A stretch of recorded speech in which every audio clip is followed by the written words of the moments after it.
Vous êtes sur leur thème, les 13h à Tombouctou, même heure à Mandiakoui, dans la région de Sang.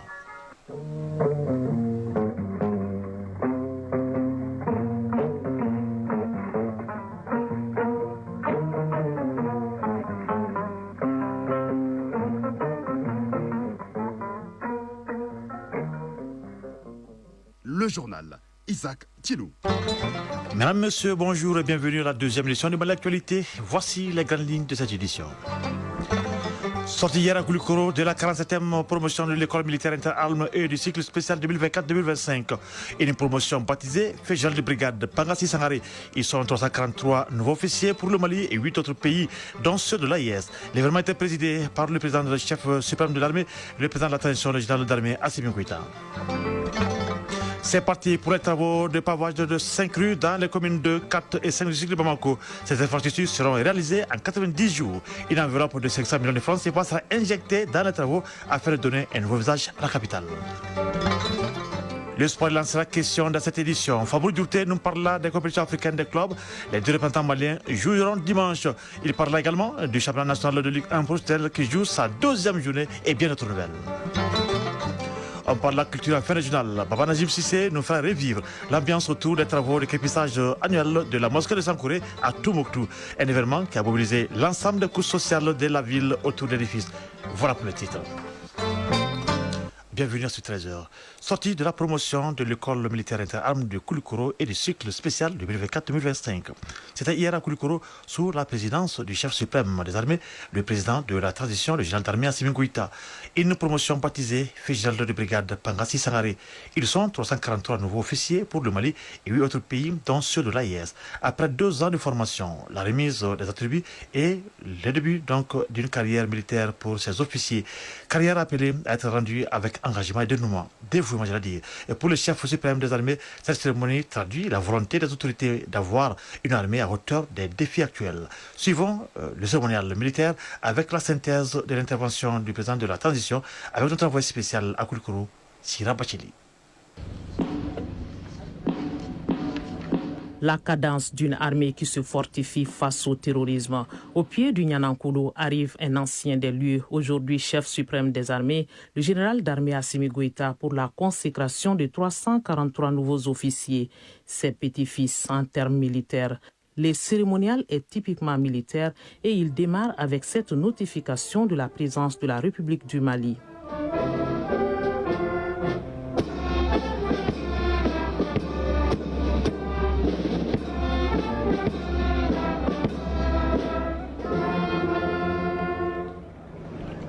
Le chef de l'État installé, la 47e promotion forte de 9 pays, signe son entrée avec le cycle spécial 2024-2025 de l'école militaire interarmes de Koulikoro EMIA dans une allure martiale. Des regards expressifs, chaque détail est un message d'engagement et de respect des valeurs de l'officier. Le mot d'accueil du commandant du centre d'instruction Boubacar Sadassi précède la mise en place de la promotion au centre de la place d'armes.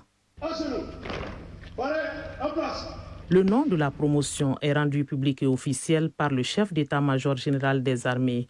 La 47e promotion est baptisée Promotion Pangassi Sangare de l'EMIA. Après 2 ans de formation, les 343 officiers reçoivent des mains de leurs parrains les sabres de commandement et les épaulettes. Ici, tout est expressif. La prise des sabres ouvre la voie au commandement à travers une arme prestigieuse et la remise des épaulettes marque la fin de la vie d'élève officier d'active. Commence donc une vie d'officier qui appelle à assumer des responsabilités. Parmi ces officiers, celui qui s'est fait distinguer par son assiduité et la maîtrise des activités académiques et extrascolaires est le sous-lieutenant Idrissa Tchama du Mali, major de la promotion avec une moyenne de 16,6 sur 20. Il a été présenté au président de la transition avant la prestation de serment de la promotion. Prêtez serment.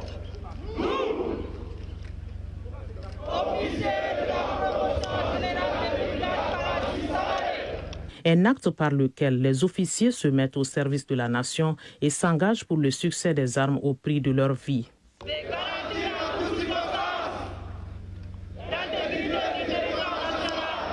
Les nouveaux officiers exécutent par la suite la figure symbolique, une démonstration qui met en lumière l'unité nationale et les valeurs fondamentales de l'officier. La chanson de la promotion est dédiée à l'armée. La bravoure est un impératif dans un environnement géopolitique imposant la situation d'insécurité. Il faut donc répondre avec efficacité et la capacité à travers des hommes bien formés, une conviction présidentielle. Général d'armée Assimi Goïta, président de la transition. Tout d'abord, je voudrais rendre grâce à Allah le Tout-Puissant qui nous a donné une fois de plus l'occasion de célébrer la marche irréversible de notre armée et qui est un symbole de souveraineté. C'est aussi avec un immense plaisir en présidant cette cérémonie qui est devenue désormais une tradition bien ancrée dans la vie des forces armées, de défense et de sécurité. La remise des épaulettes aux 343 officiers marque non seulement la fin de leur formation, mais le début de leur carrière dans les forces armées de défense et de sécurité. Et cela s'inscrit en droite ligne de la vision des autorités de la transition qui est de disposer une armée à la hauteur des menaces qui caractérisent notre environnement national et international. Je voudrais remercier le peuple malien et saluer surtout la résilience du peuple malien qui a très vite compris depuis le début de la transition de soutenir les orientations des outils de la transition et qui est de refonder notre outil de défense. Et le président Goïta de poursuivre que défendre la souveraineté et la maintenir se réalise avec une armée digne de ce nom, répondant aux exigences des défis actuels liés à la lutte contre le terrorisme. Général d'armée Assimi Goïta, président de la transition. Et cela passe forcément par les ressources humaines, c'est-à-dire bien recruter, avoir une formation adaptée et assurer le bien-être non seulement du soldat et de sa famille, et améliorer les conditions de vie et de travail. Et cela passe forcément aussi par les équipements des forces armées et de défense à la hauteur de la menace et surtout la mission. Donc c'est la combinaison de ces différents éléments qui détermine non seulement la capacité, la puissance et la montée en puissance d'une armée. Et quand nous regardons aujourd'hui l'environnement géopolitique, les tensions des groupes armés terroristes auxquels notre pays fait face, et cela exige de nous non seulement de s'adapter de façon permanente, aussi de construire un outil de défense robuste et professionnel, capable de se déployer, de se projeter en tout temps, en tous lieux, en toutes circonstances, pour la défense opérationnelle du territoire national, la sécurité des personnes et de leurs biens, mais surtout de défendre tout ce qui est non seulement la souveraineté économique, comme vous le savez aujourd'hui, avec le changement des objectifs des cibles des groupes armés terroristes, en fonction des orientations de leurs sponsors étrangers, nous devons non seulement nous adapter et surtout construire une armée digne de ce nom, capable d'assurer la défense de la patrie. Servir la nation avec dignité et dévouement, le président de la transition invite les nouveaux officiers à être des relais de leurs parrains en matière de défense de la patrie, lui qui a gravi tous les échelons. Général d'armée Assimi Goïta. Aux officiers de la promotion fait général de brigade Pangaché Sangaré, je voudrais d'abord les féliciter, les encourager en ayant comme parrain fait général de brigade Pangaché Sangaré, qui a été un modèle, une référence dans notre armée. Et il a gravé tous les échelons, du nouveau chef de peloton jusqu'au chef général des armées, chose rare dans notre armée. Donc ils sont désormais appelés non seulement à ne pas démériter, à faire preuve de leadership, d'engagement et surtout de professionnalisme. Ils doivent désormais retenir que la puissance d'une armée ne vaut que par la valeur des hommes et des femmes qui la composent. Donc désormais, ils sont appelés non seulement à se former davantage, et surtout à prendre soin de leurs subordonnés sans lesquels aucune réussite ne sera possible. Donc je voudrais leur demander que face à la complicité et à la menace terroriste, ils doivent avoir un esprit de sacrifice, un engagement constant, et surtout une détermination et une dignité face à l'adversité. À la Nation Mali, la 47e promotion Pangassi Sangaré de l'EMIA promet sa pierre au chantier de la refondation avec un engagement constant pour la sécurisation du territoire.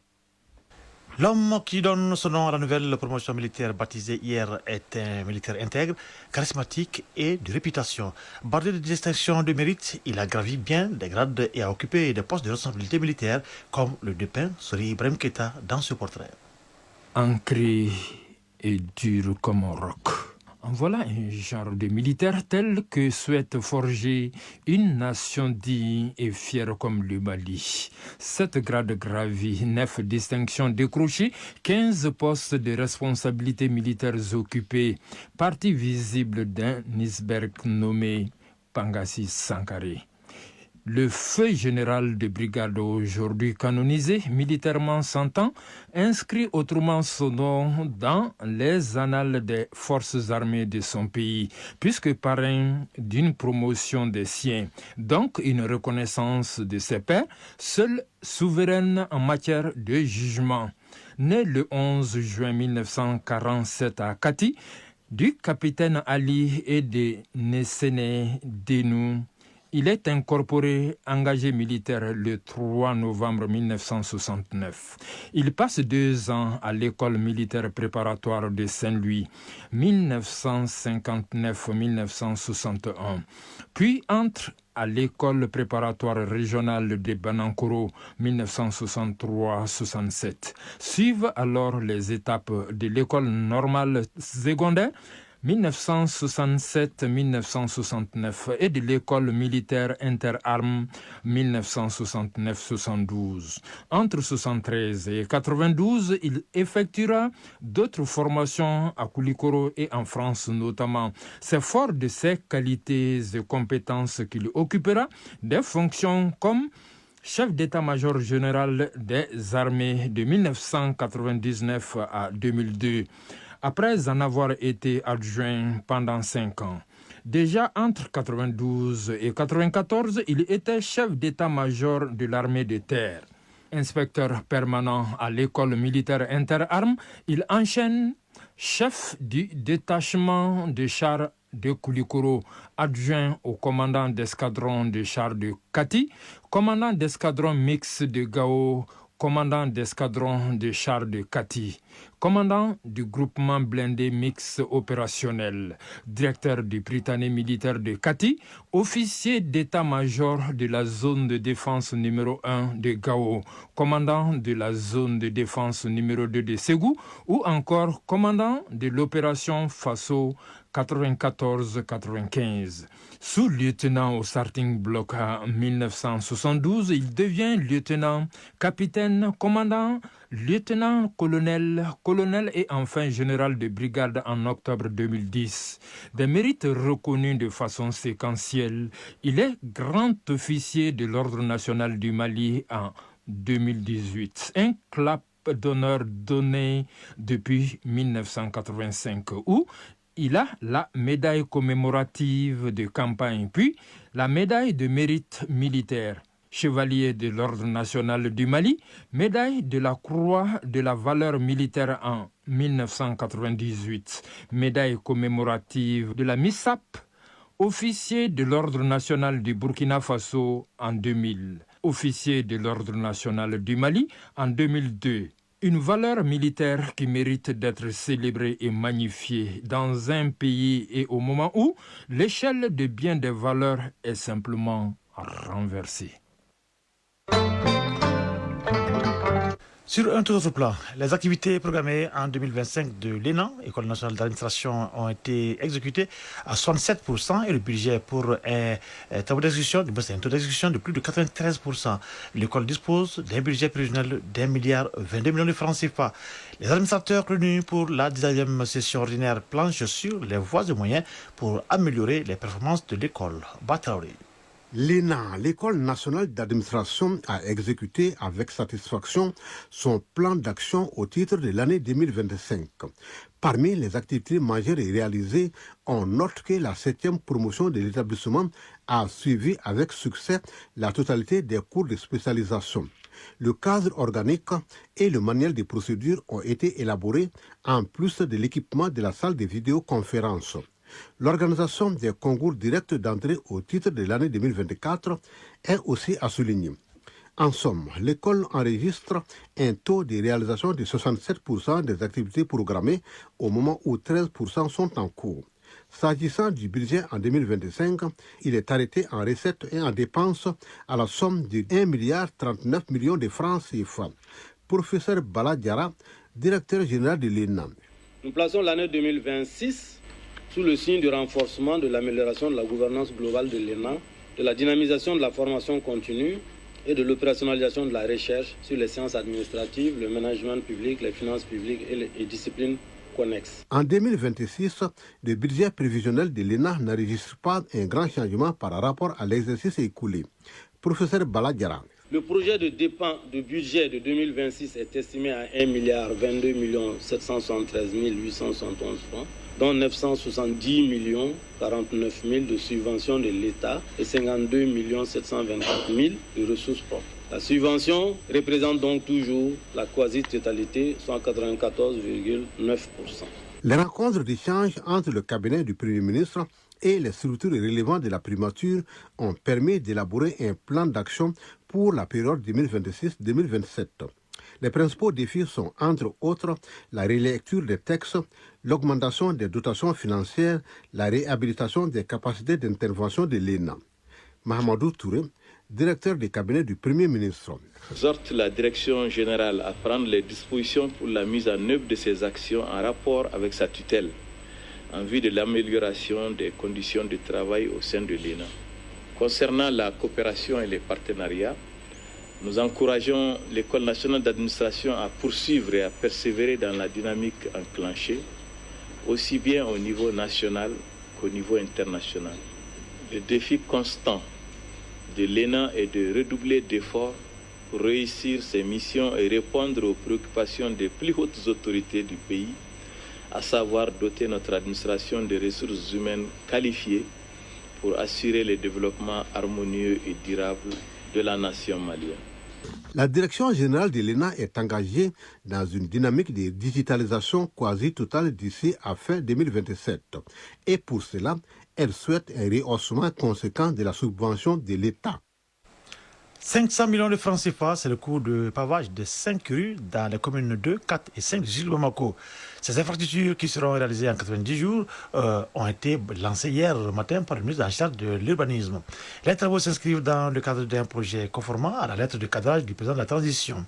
Il s'agit donc à terme de contribuer à donner un nouveau visage au district de Bamako. Timo Okonati. Lentement mais sûrement, les rues de Bamako font leur mieux pour faciliter davantage la mobilité urbaine. La première pierre ainsi posée par le ministre en charge de l'urbanisme marque le top départ du pavage des 5 rues en communes 2, 4 et 5 du district de Bamako. Nji Abdraman Diawara, directeur de la cellule de suivi de la politique nationale de la ville. Nous avons choisi les pierres issues de nos carrières comme matériau principal utilisé, ce qui donne à ce projet un autre objectif, celui de favoriser l'économie locale, car les exploitants de carrières travailleront pour fournir ces pavés. L'exécution de ces travaux est assurée par l'entreprise Nina Service.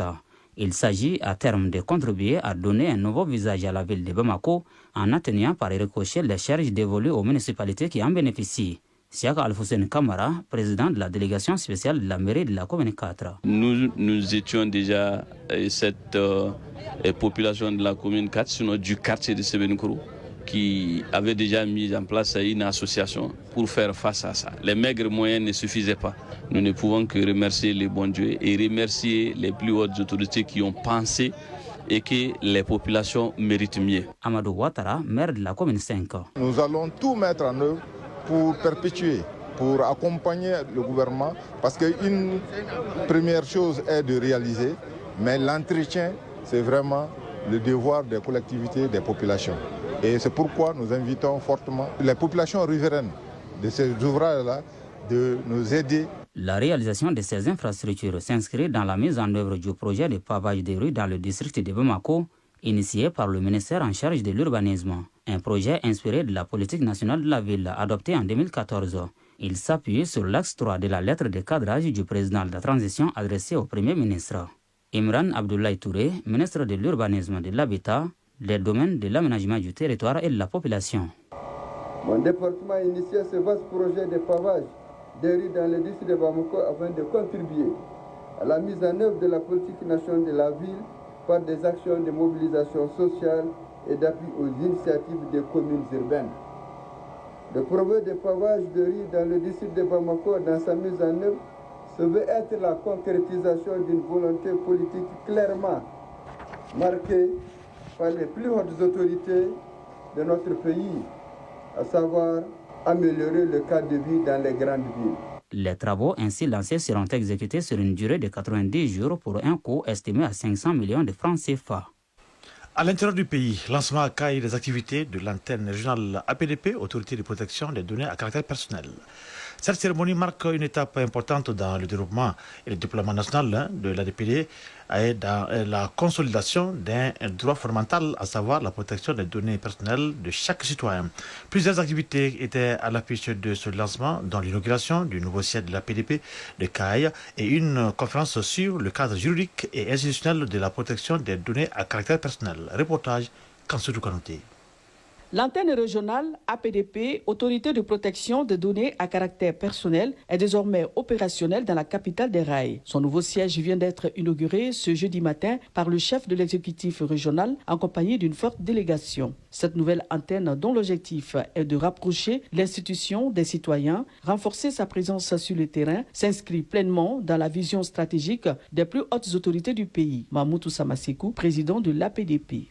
Cette antenne, la première sur l'ensemble du territoire du Mali, sera un espace de proximité, d'écoute, d'assistance et d'accompagnement. Elle sera un lieu où les préoccupations des citoyens seront accueillies, où les responsables de traitement seront guidés et où les bonnes pratiques seront promues. Elle permettra également d'intensifier nos actions de contrôle, de sensibilisation et de formation auprès des services publics, des structures privées, des acteurs économiques, des jeunes et des femmes et des organisations communautaires. Cette antenne régionale est aussi un symbole d'un Mali qui avance vers la modernité numérique. Mamoutou Samasekou, président de l'APDP. Mais une modernité respectueuse des droits. Un Mali qui adopte les technologies, mais qui protège ses citoyens. Un Mali qui affirme que l'humain doit toujours rester au cœur de la transformation digitale. Général de brigade Moussa Soumaré, gouverneur de la région de Caille. L'ouverture de cette antenne n'est donc pas seulement un acte symbolique, elle est une avancée concrète, utile et nécessaire. Elle vient renforcer la présence de l'État et protéger nos citoyens face aux risques numériques croissants. Qu'il s'agisse d'usurpation d'identité, de cyberarnaques, de fuite de données, d'atteinte à la vie privée ou d'utilisation abusive d'informations personnelles. Je voudrais ainsi inviter l'ensemble des services publics régionaux, les collectivités territoriales, les entreprises, les opérateurs économiques, les responsables d'établissements scolaires, de santé et de toutes les organisations de la société civile à collaborer étroitement avec cette antenne de la PDP. Les temps forts qui ont constitué cette cérémonie de lancement des activités de l'antenne régionale de l'APDP à Caille sont la visite de ces locaux composés d'une direction, de 3 bureaux, d'un secrétariat et la conférence débat autour du thème cadre juridique et institutionnel de la protection des données à caractère personnel. Kai Kansoutou Kanouté Lassana Keita pour l'ORTM. Radio Mali, 13h23.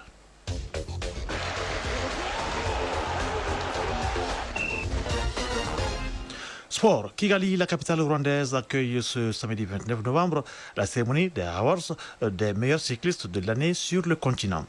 Timo Djamoutene du Mali figure parmi les 3 finalistes dans la catégorie amateur. La 13e édition de la nuit de AGSM se tient donc ce 29 novembre également à l'hôtel de l'Amitié de Bamako. Open de judo Abidjan 2025, la Malienne Fatimata Touré a décroché ce vendredi la médaille d'or dans la catégorie des moins de 70 kg. Et en football, depuis hier vendredi de la 2e journée de Ligue 1 professionnelle de football qui donc se poursuit ce samedi avec 3 matchs. Sur le continent, le Samara de Bamako et le Yoluba disputent dimanche leur 2e journée de poule des compétitions africaines de club. Et puis, la 2e édition du championnat national beach volley se déroule au stade d'hiver 6 mars. Le résumé de l'activité sportive, c'est avec Famoul Dourti. La Fédération malienne de volleyball organise le championnat national de beach volley en dames et messieurs au stade du 26 mars. Modi Kouma, président de la commission nationale de beach volley de la Fédération malienne de volleyball. Cette compétition est vraiment une opportunité pour vulgariser le volleyball en général et le beach volley en particulier dans tout le pays. Pour cette année, nous sommes confiants par rapport au niveau, vu que durant cette année, nous avons fait beaucoup de compétitions de beach volley, que ce soit des Open et des challenges, mais cette fois-ci, avec le championnat national, les athlètes sont plus aguerris et viendront pour discuter le trophée. La deuxième édition du championnat national de beach volley en dames et messieurs se déroule du 28 au 1er décembre 2025 au stade du 26 mars. En football, championnat national de Ligue 1 professionnelle du Mali, débuté hier vendredi, la deuxième journée se poursuit ce samedi. 3 matchs sont au programme. 11 créateurs AS de Bamako au stade Mamadou Konaté, US Bouba Afrique Football Elite AFE au stade Wenzen Koulibaly et US Bougouni FC Diara au stade Moussa Diakité Ituya de Bougouni. Les 3 rencontres débutent à 16h GMT. En ouverture, hier vendredi, l'USFAS s'est imposé 2-0 face à l'AS Bakaridian de Baraoudi. Le FC Malikoura s'est incliné 1-0 devant Binga FC. Les matchs Djoluba AC Derby Academy et Stade Malais de Bamako Association sportive de Kouroufina sont programmés pour le 17 décembre 2025. Compétition africaine des clubs,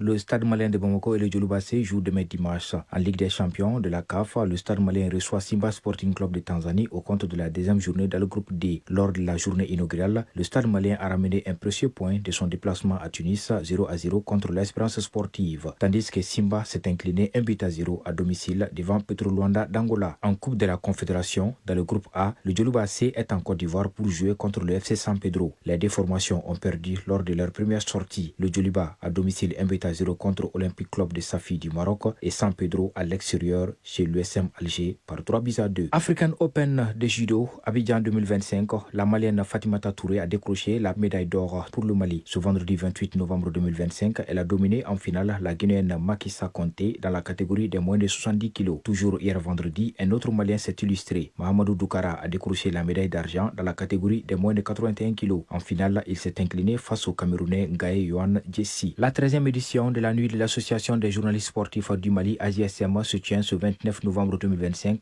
à l'hôtel de l'Amitié de Bamako. Un événement annuel traditionnel qui célèbre le journalisme sportif au Mali. Contrairement aux éditions précédentes, la 13e édition n'organisera pas de concours. Elle se concentrera sur la convivialité et le rassemblement des confrères. La soirée accueillera de nombreuses personnalités du monde des médias et du sport. L'ambassadeur du Royaume du Maroc au Mali, son Excellence Driss Isbahen, est l'invité d'honneur. Kigali, la capitale rwandaise, accueille également ce samedi 29 novembre 2025 la cérémonie des Africa Cycling Excellence Awards, un rendez-vous qui récompense les athlètes les plus brillants du cyclisme continental. Tchemogo Djamoutene figure parmi les 3 finalistes dans la catégorie amateur. L'aigle cycliste est en lice aux côtés de l'étalon burkinabé Paul Domont et du sud-africain Blaine Kick. Ces distinctions, décernées par le comité d'organisation et la Confédération africaine de cyclisme, visent à valoriser les performances réalisées au cours de la saison écoulée et à encourager l'excellence sur les routes africaines. Dans la catégorie élite homme, Binyam Girmay par favori. L'Érythréen s'est déjà vu lauréat du prix en 2020, 2021, 2022 et 2024. Vainqueur d'étape sur le Tour de France, il est devenu un véritable ambassadeur du cyclisme africain. Dans la catégorie élite femme, Kim Lekou Pinard apparaît comme la grande favorite du jury. La Mauritanienne de 29 ans traverse la période la plus brillante de sa carrière, forte notamment de ses victoires à Liège-Bastogne-Liège 2025, d'une étape au Giro d'Italie Femmes 2024 et d'un succès retentissant sur le Tour de France Femmes 2025 où elle est devenue la première africaine à porter le maillot jaune.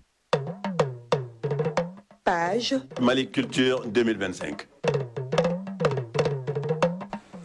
À Tombouctou, les travaux de crépissage annuel de la mosquée de Sankoré ont été effectifs sous le leadership de la corporation des maçons de Tombouctou avec l'accompagnement de la population et des services en charge de la sauvegarde du patrimoine culturel.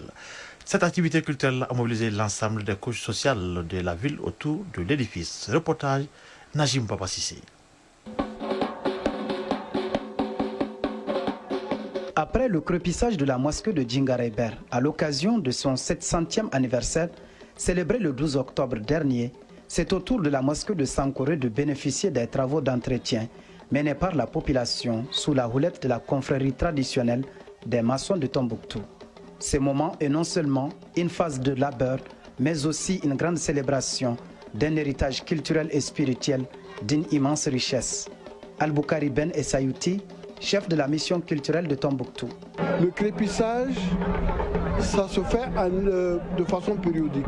C'est quand le maçon de la mosquée, parce que chaque mosquée dispose d'un maçon attitré, que quand ce maçon et tout ce qui l'entoure, notamment les familles affiliées, constatent l'état de dégradation, qu'en concertation avec l'imam de la mosquée, avec le comité de gestion de la mosquée, ils décident d'un crépissage.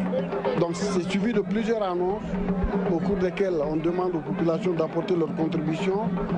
Ça peut être en espèces, de l'argent, et c'est beaucoup en nature. Il y en a qui amènent de la terre, de la pierre à l'or, des bois de rognier, des nattes végétales. Et quand il y en a suffisamment, de commun accord, on décide de faire ça un dimanche. Pourquoi c'est dimanche? Le dimanche, ça date de l'époque coloniale. Parce que c'est le dimanche où personne ne travaille, où tout le monde est disponible pour venir donc faire ce travail.